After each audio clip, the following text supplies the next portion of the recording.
Good morning, everyone. We're reading in Book 1, the Book of Beginnings, Canto 5, the Yoga of the Spirit's Freedom and Greatness. This continues the narrative of King Aswapati's spiritual development.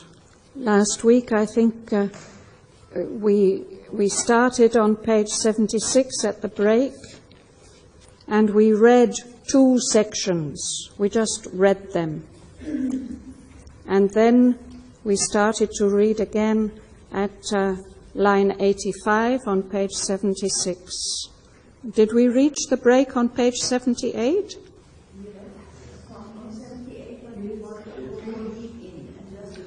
We read to the break on page 78, and then we went back and had a look.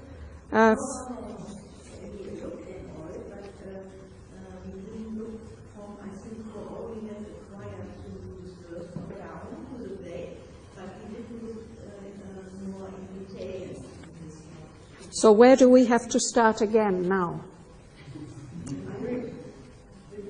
146. Line 146.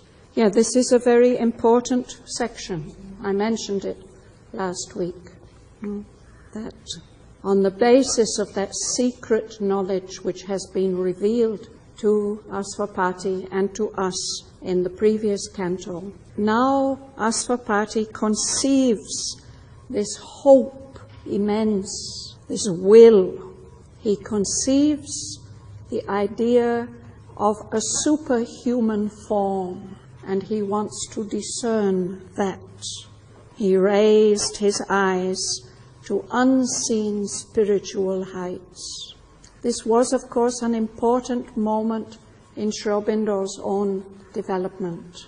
I think it is in his evening talks that he reveals that when he was in Alipur jail, over a period of 2 to 3 weeks, the spirit of Swami Vivekananda visited him every night and explained to him the knowledge which Mother has illustrated in that sketch and painting which we have on display today of the different planes of existence, all the many planes of existence. She herself had explored those planes when she was studying in Algeria with Théon and Madame Théon.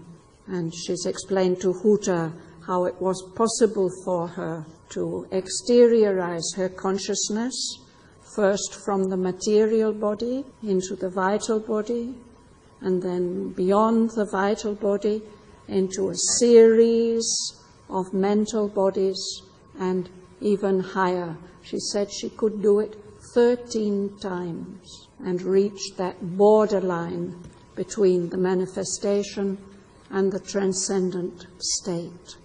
That's what she's illustrated in that sketch and the painting that Huta has done. So this is the hope and the will that now seizes King Aswapati's heart.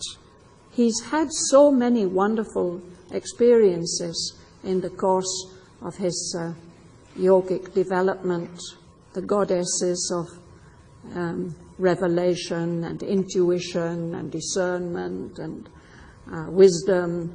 They have revealed many things to him in glimpses. But now he feels that the glory he had glimpsed must be his home. And not only his home, it must be a greater world for all. No? So do we want to read this again? Yes? So we'll start on this side. Patty, would you read, please, page 76 at the break? For will, a hope immense now seized his heart. And to discern the superhuman form, he raised his eyes to unseen spiritual height, aspiring to bring down a greater world. The glory he had glimpsed must be his home. A brighter, heavenlier sun must soon illume this dusk room with its dark internal stair. The infant soul in its small nursery school mid objects meant for a lesson hardly learned, outgrow its early grammar of intellect, and its imitation of earth nature's art, its earthly dialect to God language change, in living symbols study reality, and learn the logic of the infinite. The ideal must be nature's common truth, the body illumined with the indwelling God, the heart and mind feel one with all that is. A conscious soul live in a conscious world. So we read this and we looked at this last week. If anybody has any questions about this, this is now the great will and hope and aspiration which is going to carry King Aswapati through all the rest of his journey, his travels through the planes of existence, and his meeting, eventual meeting with the Supreme Divine Mother. Line 91, what is the dark internal stair? For me, it's a lovely image Aurobindo'S using of those Victorian houses like the one where he grew up in Manchester, which have a main stairway for the house, the family and the guests. But there's a dark internal stair which is meant for the servants and the children. And the children have a room there on that stairway, which is the nursery school. And of course, that dark internal stair, it's not so brightly lit, but it does lead right up to the very top of the house. There's another wonderful story set in this same period, which has a similar image, that there's this secret stair leading up, and there in the very topmost attic is the grandmother, the secret grandmother, who is really our mother, young and old, and who can tell the secrets and give protection. So it's something like that. In us, it's this way up from our lower levels up to our highest levels that we hardly know about. It's a kind of secret. So we'll just read on, Naren. As through a mist a sovereign peak is seen, greatness of the eternal spirit appeared, exiled in fragmented universe, amid half semblances of divine things. These now would serve no more his regal turn. The immortal sprite refused the doom to live, a miser of scanty bark and mate, between our littleness and bounded hopes, and a compassionate his height repaired the lowness of earth's state, a wideness discontented with its pain, resigned from poor ascent to nature's terms, the harsh contract spurned and diminished these. Thank you. So as if he's seeing a tremendously high mountain peak through mist, he sees the greatness of the eternal spirit and saw how that spirit expresses itself here in our material universe, exiled from its pure, transcendent spiritual state. It's here in this fragmented universe where the spirit is broken up and represented imperfectly in so many appearances, half semblances of diviner things. And Aswapati can no longer feel satisfied with that. The realizations that he's had have given him this freedom and greatness of the soul. It's just not good enough, no? That he feels his immortality and he thinks, why do I have to live in this human way, a miser of the scanty bargain made between our littleness and bounded hopes and the compassionate infinitudes. We read about it also in the essays on the Gita. We read about it earlier in Savitri. This dark agreement which is ruling the soul and the spirit and all of us here in this material universe. And now his soul and his spirit revolts against that, no longer wants to accept this scanty bargain. It resiled, it wants to withdraw from this contract, from this agreement. Justin, what you read? Only beginnings are accomplished here. Our basis matter seems alone complete. An absolute machine without a soul, or all seems a misfit of half ideas. Or we settle with the vice of every forms, the hurried imperfect glimpse of the heavenly things, gases and travesties of sensual form types.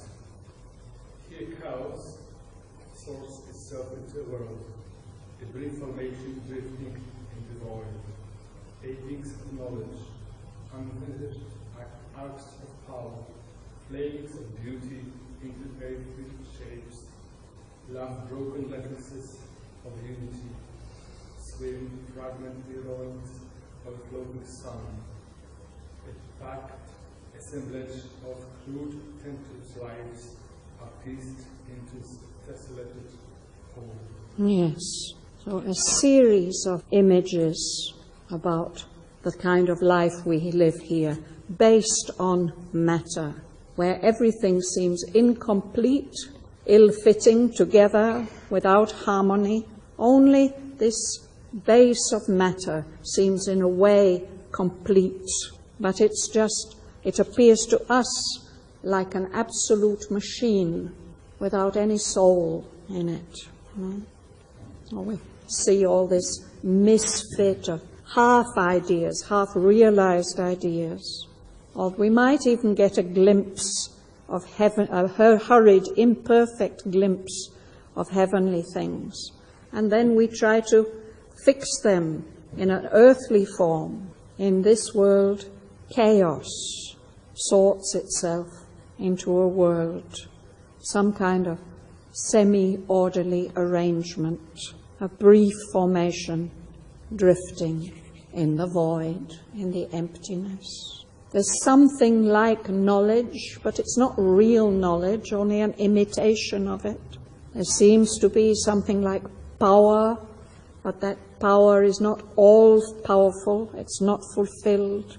There are wonderful flamings of beauty into earthly shapes. We do get glimpses of love, love's broken reflexes of unity, the oneness of true love broken up into many little fragments that are mirrored on water like an image, a broken up image of a sun, a high, glorious sun. Here in our world, there's this packed assemblage of crude, tentative life. Here we all are doing our best, but it's very imperfect in our world. No? Pieced together into some kind of whole, as if many, many small pieces have been put together. It's not really a whole, right? There is no perfect answer to our hopes. There are blind, voiceless doors that have no key. Thought climbs in vain and brings a borrowed light, cheated by counterfeit soul towards life's march. Our heart clutch out of forfeited heavenly bliss. There is provender for the mind's satiety. There are thrills of the flesh, but not the soul's desire. Here, even the highest rapture time can give is a mimicry of ungrasped beautitude, of a mutilated statue of ecstasy, a wounded happiness that cannot live, a brief felicity of mind, or saints thrown by the world power to her body slave, or a simulacrum. Or a simulacrum of enforced delight in the seraglio's of ignorance. That's where we stopped last time, I think. So let's look at this passage which Ravi read. It's a description of our earth life and experience with many subtle suggestions. We have high hopes, but we've got used to the fact that there's no perfect answer to them. We can't expect all our high hopes to be fulfilled. We often seem to find our way forward blocked by closed doors, blind doors. There's no indication on them where they're leading. They don't tell us anything. They have no key. Simply they're blocking our way. The thought tries to reach higher knowledge. What it brings to us is a borrowed light, some reflected light, like the moon's light instead of the sun's.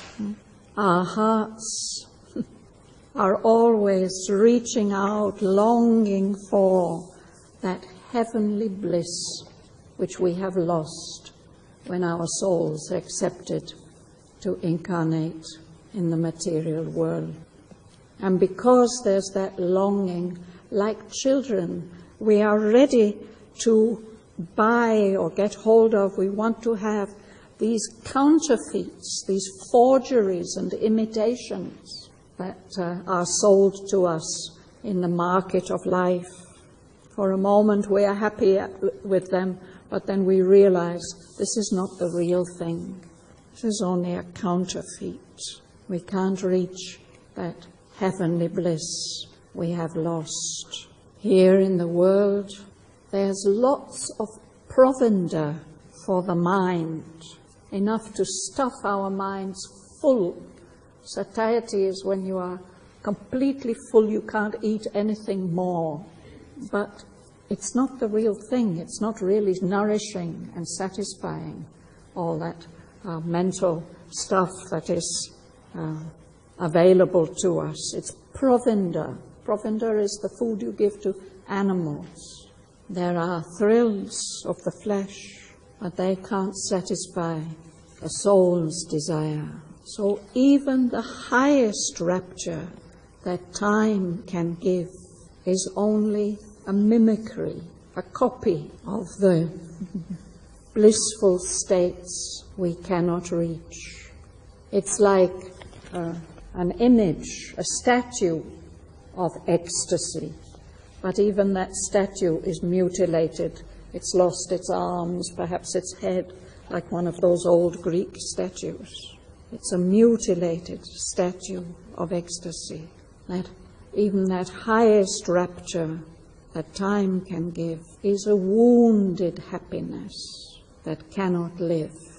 It comes to us as a brief felicity, short-lived happiness of the mind or the senses. That's what nature gives us. She throws to us. We are her body slaves. She can give us or not give us whatever she wants. Or, he says, it's a simulacrum of enforced delight in the seraglios of ignorance. The seraglio, it's I think the Turkish word is saray. In the Sultan's palace, there was this special section, the saray, where all his wives and concubines lived. And they lived in great luxury, and I'm sure they had wonderful things to eat and beautiful clothes and jewels and perfumes, and they were perfectly safe, protected there.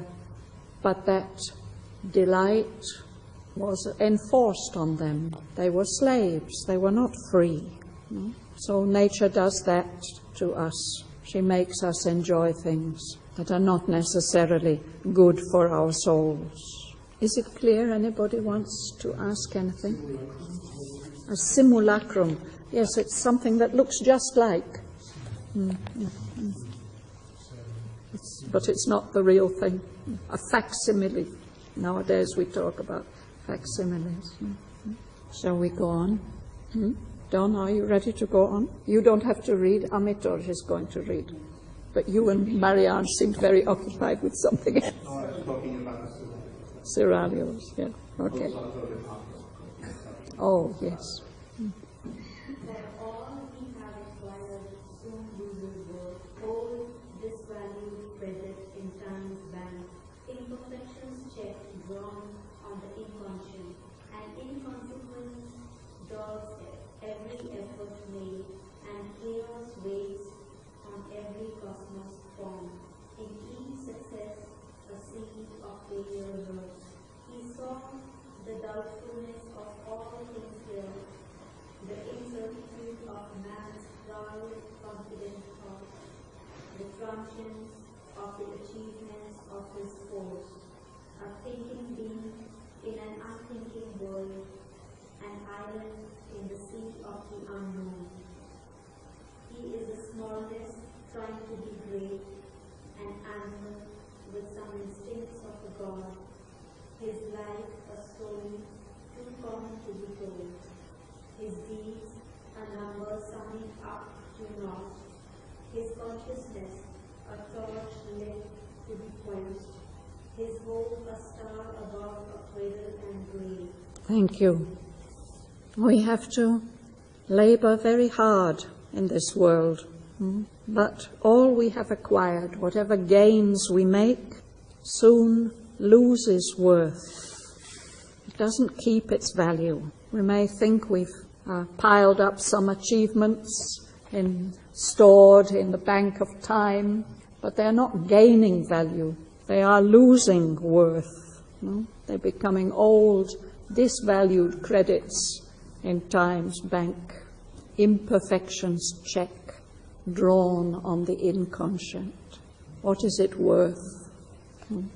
We make all these efforts, but following behind them like a shadow, can't be detached, is unpredictable things, inconsequence. We don't know what are going to be the consequences of our actions. If we try to form a little cosmos of harmony in our lives, in our work, relationships, chaos is just waiting to take it over, to disintegrate it. So Asvapati sees all that. He saw the doubtfulness of all things here, how uncertain and unpredictable and unreliable everything is. The incertitude of man's proud, confident thought. We think we've got it all worked out, but we haven't. All the achievements of humanity, they pass in time. They're transient. Man, each of us, is a thinking being in an unthinking world, an island in the sea of the unknown. One of the great English poets has written, "No man is an island." And that may be the underlying truth, but we feel like islands, don't we? We may be in contact with some other islands, but here we all are in the sea of the unknown. Each of us is a smallness, trying to be great, greater than we are. Each of us is an animal with some instincts of a god. This is our problem. If we were just animals, well, we'd just be animals. But there are these instincts of a god in us which want us to be much more. That's what makes things difficult for us. And all of us have more or less the same story. Our lives are a story too common to be told. Our deeds, our actions, our achievements, when we add them all up, the sum is nothing, naught.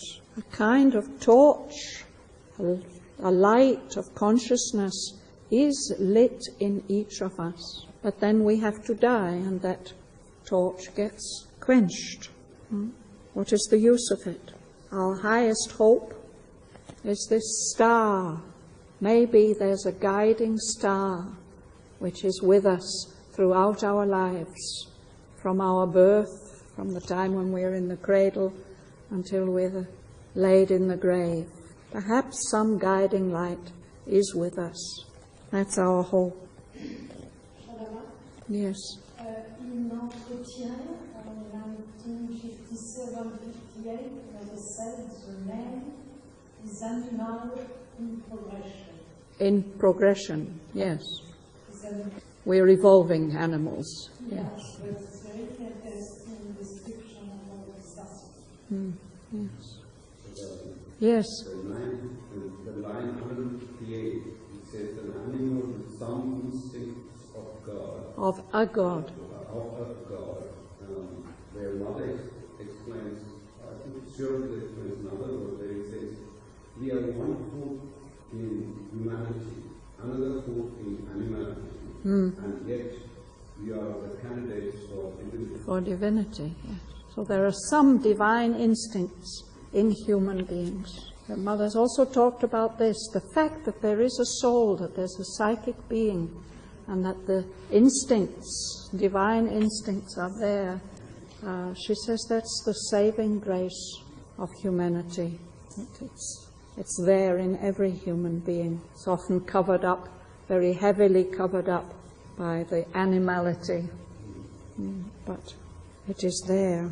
Why it is mentioned all God and Jesus? A God, yes, means not a God in the sense of the God, the Lord and Creator and all, not a God in the sense of a cosmic power, but a divine being, a soul. Like representing some power. I mean, there are different gods representing different powers, let's say, and one of the powers may be this. Each of us is representing a unique power of the divine. And sometimes he calls it Godhead, an individualized form of divinity. Instinct means An instinct, yes, an instinct, that's what nature puts into animals to guide them. Automatic action. Yeah. But they just, they have some inner guidance that just tells them the right thing to do. So in the same way, we've got some kind of divine instinct in us. Some. And perhaps that's the best part of us. Those instincts. Does Auroville say something about our animals have some instincts of God too, animals themselves? Perhaps this is really what distinguishes humanity from the animals. We have an animal body and we have animal instincts, and the scientists, the biologists, they tell us that we are actually naked apes, but Aurobindo and Mothers tell us we're not only that.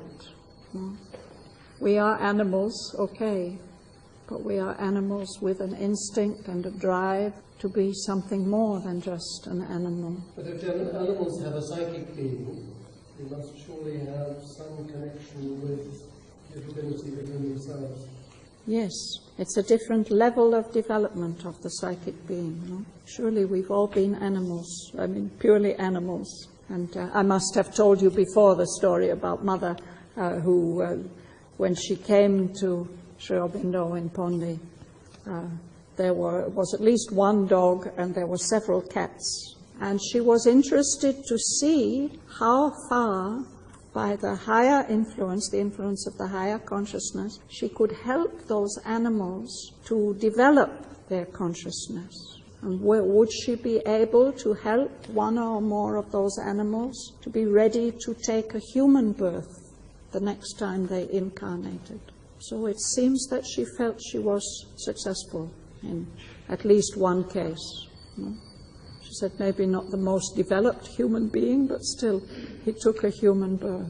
Cat or the dog? It was a cat, I think. And that cat came back to have darshan in later days, as a human. As a human, yes. Yeah. Actually, there are several stories about it. That Mother themselves. Yes. I don't recall them all. But There's a little book about these cat stories. There was one cat who always used to sit on Aurobindo'S chair and would go into meditation there. So Aurobindo wouldn't disturb it. Mother said that cat was truly meditating. Whether that's the one who took a human birth or not, I don't know. But anyway, if we believe this picture we're given of this endless chain of existence with different levels of development, it's clear that we are very close to the animals. And domestic animals often show some kind of aspiration to be more like us. Or sometimes they are just watching us. They're so puzzled. What is she doing? You know, what is that? What did you want to say, Don? This morning, just by accident and perfect tune to what we're just now talking about, it was a video from the 1930s of a fire group, firefighters and so on there, who had a pet cat. When the fire bell rang and they all ran and slid down the pole, the cat would also go with them. The cat went in the truck with them and evidently didn't show that, but evidently did something to help with the fire. But unfortunately, it missed the pole at one point and fell to its death. Passed away. But the video of it actually sliding down the pole and running off through and getting into the truck of the fire thing. It was part of what they were, firefighters. Amazing. We've seen a very touching video of two wild cats in the street, stray cats in the street. And one of them got hit by a car, actually was killed. And how the other cat stayed with it, pulled the body somehow to safety, and stayed with it for many hours. So then you can say that's a more than purely animal instinct. It's the beginning of something else. So there's no breaks in this chain. All the links are there. There's a gradation of consciousness. Like in human beings, we have gradations of consciousness. In animals, also maybe. Also there. Yeah. So now let us read this last sentence. Asvapati sees all this inadequacy of human beings, but he also sees something else. Rosa, you please read it. Yes, next line. And yet, a later destiny may be his, for the eternal spirit is his, to he can recreate himself and all around and fashion new the world in which he lives. He, ignorant, is the novel talent. He is the self about nature, about faith. Thank you. This is about us. This is about human beings. This is true for each and every one of us. A greater destiny may be ours. For the eternal spirit is our truth. We can recreate ourselves and all around and fashion new the world in which we live. We, ignorant, are the knower beyond time. We are the self above nature, above fate. As long as we live in our human nature, we are subject to the laws of nature, we are subject to fate.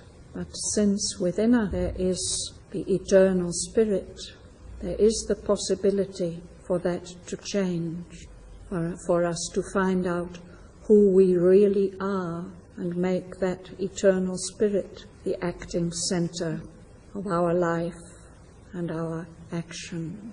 That's what the Mother asks us to do. So, seeing all this, Asvapati's soul takes a great decision, and that's described in what comes next. Sudanya, do you read? Yes. We haven't read this? I thought we read to the bottom of the break on page 80.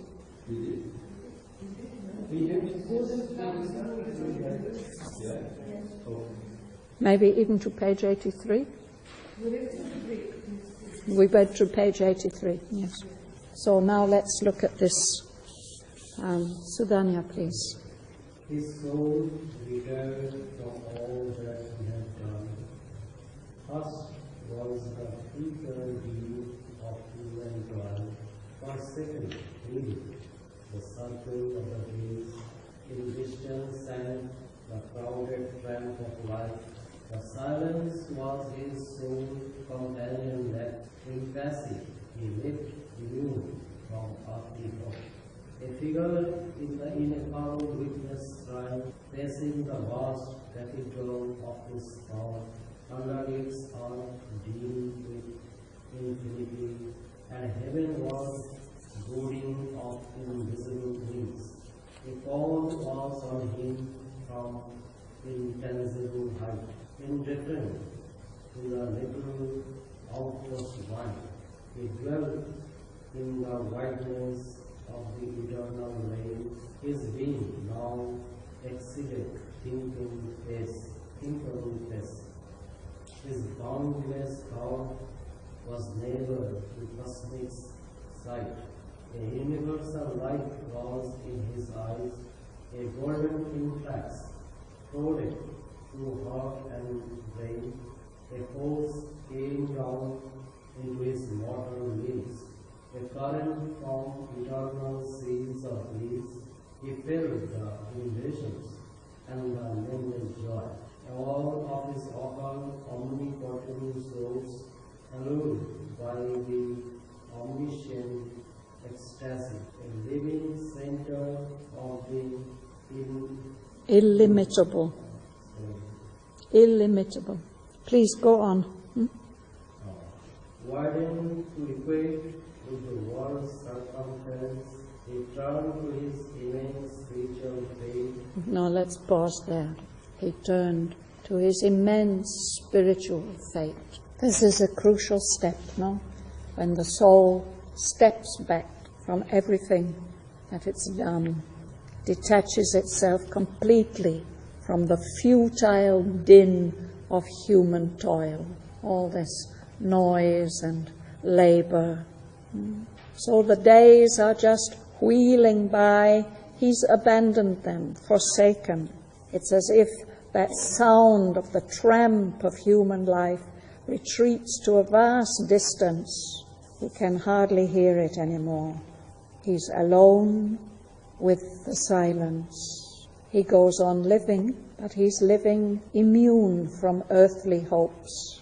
They can't influence him anymore. It's as if he's moving, pacing about in a vast cathedral, a cathedral of his higher mind. No? This is the shrine of the witness, the Purusha, stepping back and watching.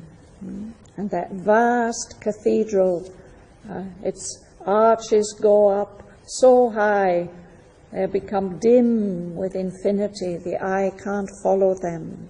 And there are wings, winged souls perhaps, mounting upwards or brooding, ready to give birth to something here on earth. He's felt a call from those heights, those intangible, unreachable heights.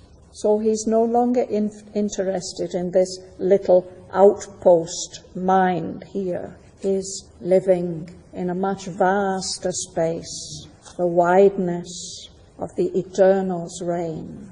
And his own conscious being has widened so that it's exceeding thinkable space, beyond the reach of the mind. His thought has widened and become very close to a universal vision, cosmic sight.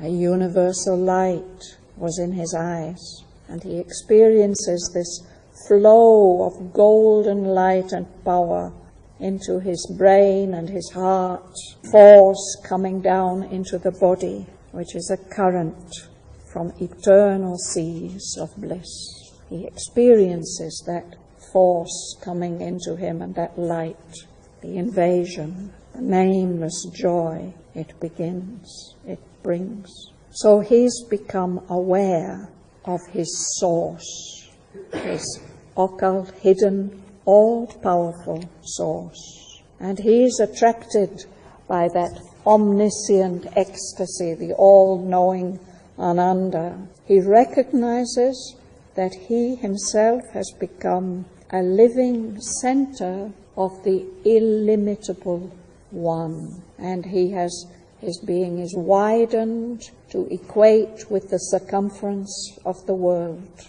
So in that state, he turns to his immense spiritual fate. He's leaving behind all the futile din of human toil. He's taking on a huge adventure, his immense spiritual fate.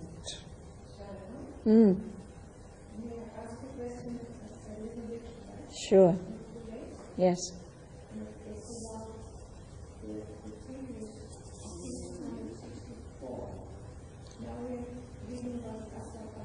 Yes.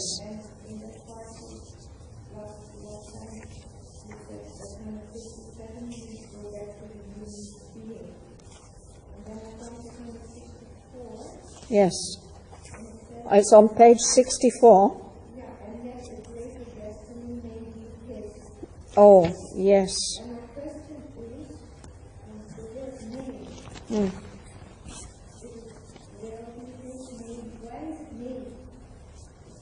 It's a possibility.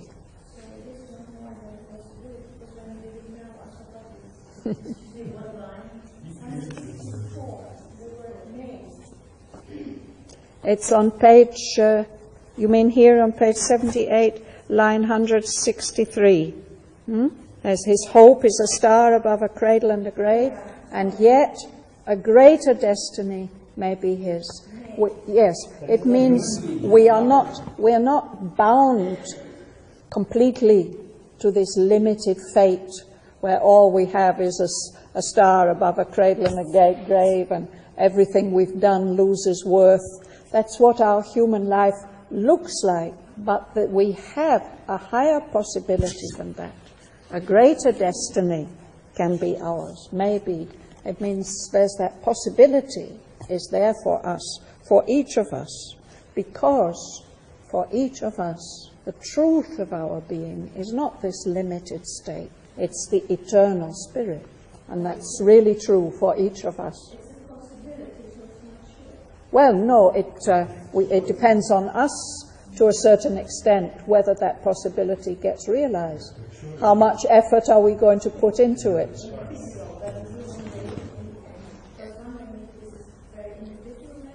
No, I think this is also individual. Each of us have this possibility. Yes, yeah. Of course, it's the destiny of the human race, but our effort, our will, our choice is important in bringing that about. It depends on each of us how much we can contribute to this forward movement. As far as I know from Sri Aurobindo'S philosophy, each of us will reach there. It may take different time, but it's sure, it's not made. It is sure that we reach there. It's a question of But here, Tara was asking about why this word may is there. And what I want to say is that it indicates we have a possibility of choice. That it's not just a possibility, it's in a way up to us. Potential is there, realization, intention, will. But potentially you have it, but if you want to realize it, it's a choice. Then you have to work for it, and it may also not come. Yeah, but I think what I am contradicting in it, according to Sri Aurobindo, at my stage of evolution it may be made, but ultimately every soul has to... That's the divine intention, that it shall be for all, for everything. Depends on you. It doesn't even depend entirely on us. but it's a potentiality and it has to flower. Like in every little seed, there's the potentiality of a particular plant. Is that potentiality going to be realized? That depends on many factors. Yes? This idea of potentiality, you want to see it's going to grow to whatever that is going to be. But each of our potentialities, if we are born with gradually things around us, the potential is different for each of us. Yes, each of us carries a unique potential realization. This makes, I don't know what but none of them are limited. Essentially, the potential is infinite in every case, but different, unique. That's what's so marvelous. As if each of these seeds represents a unique possibility of the one, the infinite one. So, Asvapati has recognized the great possibility that the universe offers him, and he's going to do his utmost to take advantage of it. No? Yes. The first sentence of this part, of this paragraph, is so retired from all that we have done. I understood it now after that. I understood it well. If I understood that well.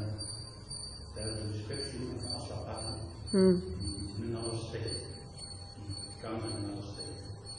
Is that, in that state, that's my question, is that a state with a retired soul? No, it means the soul withdraws. So it's no longer identified with all this earthly din and human toil and all that. It's recognized that there's another possibility. And so it withdraws from everything it's been doing so far, and it takes another status. The status of being one or companioned by the silence, becoming, moving in this ineffable witness shrine, aware. It says he becomes aware of his source and therefore of his immense spiritual possibilities. And in future, he's not going to be focusing on anything that he's done so far. Although he's been a great king, he's going to be focusing on that. And above all, on this aspiration to bring down a greater world. So it's not only for himself. The soul has taken a different poise. This is what has to happen for us also. We were reading about it, I think, in the Thursday class, the way that for a long time the individual soul, which is really the Lord himself, just agrees to be whatever nature wants him to be. We are in that state, no? But nature is pushing us to a point where we don't have to be subject to her. The soul can become free of the compulsions of nature. And that's what's happened to King Asvapa. He's realized this possibility, and now he's going to take advantage of that. So it's the soul steps back. No, doesn't it say that? When did we read it? Just recently. Yeah, we just read that now, but on Thursday we read it. Sorry, can't find it. It's about the soul and how it's the subject of nature until one day it wakes up and remembers who it really is and what its real scope is. So that's a crucial moment in its development, and that's what's happening to Asvapati now. Yeah, of course it's repeated here, but I'm just trying to face this. It's on page 65. It says that about the soul, is dependent on nature. He can't do anything without her. She's ruling him still, even when he thinks he's her master. But at last he wakes to a memory of self. He sees within the face of deity. The Godhead breaks out through the human mold. Her highest heights she unmasks and is his mate. Till then, he is a plaything in in her game. So we can each of us look and see where we are, no? Whether we're still a plaything or whether we have remembered who we really are. Yes? It seems to withdraw from action. And can you be similar currently? Action isn't only outward action.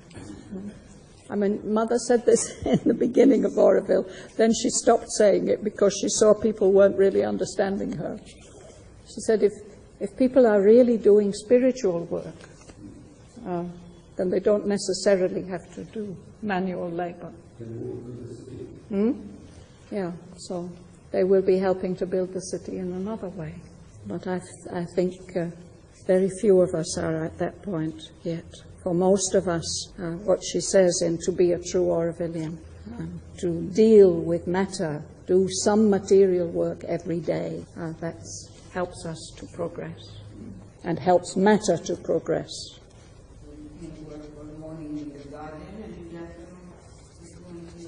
The best thing is if you can do both at the same time. That's really karma yoga.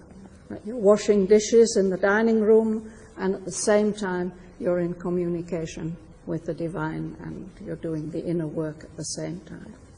I think that's what's really meant by karma yoga. May I add something? Yes. About this image of center and circumference. Ah, yes. The image is from Pascal's class of French. Blaise Pascal, he was a physicist, he was a mystic as well. In his thoughts, he has talked about it, he presents God as a figure of circle, having centers everywhere and circumference nowhere. So he images his entire from circumferences. Circle goes in center, he's center here. Yeah. So it's an image of being concentrated. Yeah, it comes actually several times in Savitri about the center of infinity. If there's no limits, how can there be a center? In fact, if there's no limits, every point can be a center. So each individual can be a living center of the illimitable. That's how he is living. He feels himself at the center of this infinite possibility. He's a living center. Each of us can be a living center of the illimitable.